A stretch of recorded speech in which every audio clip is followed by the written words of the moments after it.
कभी कहीं पर सुना है तुमने कि कोई अपने पुराने कपड़े कहीं गरीबों में बांट दे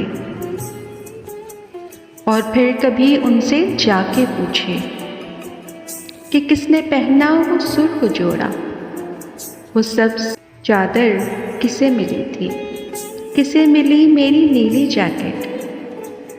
नहीं सुनाना, नहीं सुनाना, किसी को फुर्सत नहीं है कि खस्ता कपड़ों के रोग पाले, पुरानी अशिया पे बैन डाले या अपनी उतरन के भेद रखे। कभी कहीं पर सुना है तुमने कि कोई थककर किसी प्यारे को दूर जंगल में छोड़ आए, तो मुड़ के देखे या चंद सालों के बाद वापस वहीं पे लौटे, वो जिसको छोड़ा था लेने आए।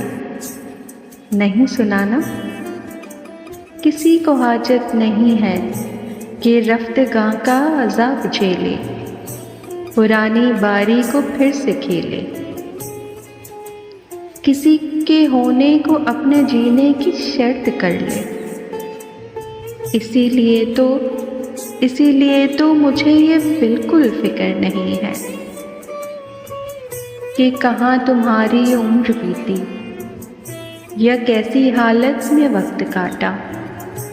बिछड़ के मुझसे किससे मिले तुम, मुझे ये बिल्कुल फिक्र नहीं है कि मेरी उतरन को किसने पहना, कि मेरी उतरन को किसने पहना।